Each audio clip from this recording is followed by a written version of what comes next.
উজানি পাহাড়ি ঢলে যমুনার পানি গত কয়েকদিন ধরে আবারও বাড়ছে। এতে সিরাজগঞ্জে দ্বিতীয় দফা বন্যার আশঙ্কা দেখা দিয়েছে। এছাড়া কয়েকদিনের টানা বৃষ্টিতে নতুন করে বিপর্যস্ত জেলার ৬ উপজেলার বাসিন্দারা।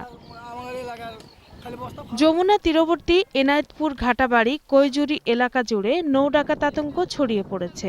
মাইকদের সবাইকে ডাক দেয়, যে পাবলিক দুই চারজন যা আছে তারাই এগিয়ে আসে। জনগণের নিরাপত্তায় টহল জোরদার করা হয়েছে বলে জানিয়েছে পুলিশ। দুটি নৌকা নিয়ে আমরা রাতে দিনে টহল করে থাকি। গাইবান্ধার কামারজানিতে ব্রহ্মপুত্রের ভাঙন ঠেকাতে পানি উন্নয়ন বোর্ড প্রতিরোধমূলক কাজ করলেও তা ৫ দিনের মধ্যে ভেসে গেছে। বেড়ে গেছে ভাঙন। সব হারিয়ে ভাঙন থেকে রক্ষা পেতে দিচ্ছে পূজা। বাড়িঘর আমার সব ভাঙি চুরি গেল বাবা। রক্ষাতে মা গঙ্গা দেবীর কাছে প্রার্থনা করতেছি। তীব্র জোয়ারে বাগেরহাটের চিলমারি এলাকার চিত্রা নদীর বেড়ি বাঁধ ভেঙে ডুবে গেছে ১০ সহস্রাধিক মাছের ঘের। একটা ঘেরের সাথে আর একটা ঘের মিশে গেছে। এখন কান্দায় ছোট ছোট দুটো একটা ঘের আছে, এখন সেই জায়গায় যাচ্ছি।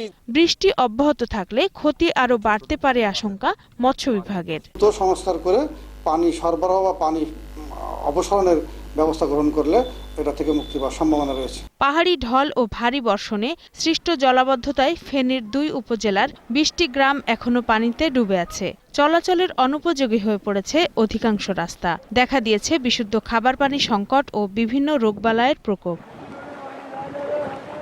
কুমিল্লার নাঙ্গলকোট, চৌদ্দগ্রাম, লাকসাম ও মনোহরগঞ্জ উপজেলায় বন্যার পানি আরও বেড়েছে। ঘরে পানি ঢুকে পড়ায় বসতভিটা ছাড়তে বাধ্য হচ্ছেন অনেকে।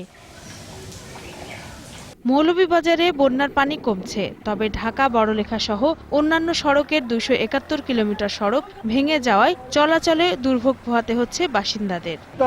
এখন আমরা বর্তমানে টলিয়ে আইয়া গাড়ি চলতেছে না, রাস্তা ভাঙ্গা।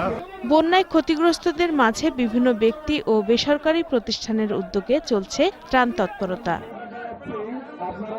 রত্না জামান, ২১শে টেলিভিশন।